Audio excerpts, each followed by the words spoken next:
देखिए, कनाडा में स्वास्थ्य को लेकर चल रहा विवाद अब निर्णायक मोड़ पर पहुंच चुका है। धार्मिक स्वास्थ्य पर ही नहीं, देश की संसद की स्थायी समिति ने बिल C9 में बड़ा संशोधन करते हुए स्वास्थ्य शब्द को बिल के मसौदे से पूरी तरह हटा दिया है। इसके साथ ही ये साफ कर दिया गया कि कानून का निशाना केवल नाजी हैकेनक्राइस्ट जैसे घृणा प्रेरित प्रतीक होंगे, ना कि हिंदू, जैन और बौद्ध धर्म के प्रयुक्त धार्मिक स्वास्थ्य। ये फैसला सिर्फ कानूनी नहीं बल्कि धार्मिक स्वतंत्रता, सांस्कृतिक सम्मान और बहुसांस्कृतिक समझ से जुड़ा एक अहम कदम माना जा रहा है। स्वास्तिक हिंदू धर्म का सबसे प्राचीन और पवित्र प्रतीक है। संस्कृत में इसका अर्थ है जहां शुभता हो। पूजा पाठ, यज्ञ, विवाह, गृह प्रवेश, पर्वों की शुरुआत स्वास्तिक से होती है। ये चारों दिशाओं, चार वेदों, चार पुरुषार्थ, धर्म, अर्थ, काम, मोक्ष का प्रतीक है। जैन और बौद्ध परंपराओं में भी स्वास्तिक शांति, कल्याण और सौभाग्य का संकेत माना जाता है।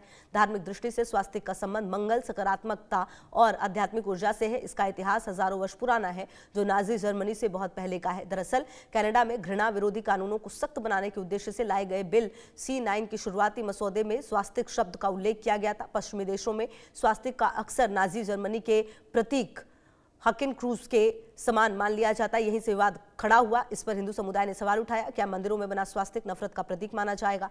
क्या धार्मिक पर्वों और पूजा स्थलों पर कानूनी आपत्ति आ सकती है? वहीं कनाडा के धार्मिक विशेषज्ञ और समुदायों का मानना है, धार्मिक स्वास्तिक और नाजी प्रतीक के बीच ऐतिहासिक, वैचारिक और नैतिक रूप से कोई समानता नहीं है। प्रतीक को उसके संदर्भ से अलग करके देखना आस्था के साथ अन्याय है। इस मुद्दे पर केवल हिंदू संगठनों ने नहीं बल्कि जैन, बौद्ध और कई यहूदी मानवाधिकार समूहों ने भी समर्थन दिया। यह बहस धीरे धीरे एक इंटरफेस और बहुसांस्कृतिक सम्मान के आंदोलन में बदल गई, जिसके बाद कनाडा को बिल में बदलाव करना पड़ा। कनाडा का यह फैसला साबित करता है कि लोकतंत्र में नफरत के खिलाफ लड़ाई और धार्मिक स्वतंत्रता दोनों साथ साथ चल सकती है, बशर्ते प्रतीकों को उनके सही ऐतिहासिक और धार्मिक अर्थ में समझा जाए।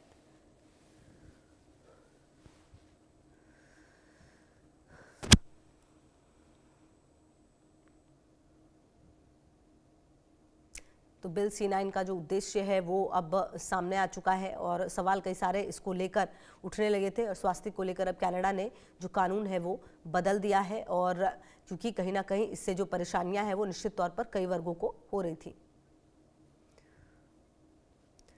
बढ़ते हैं आगे।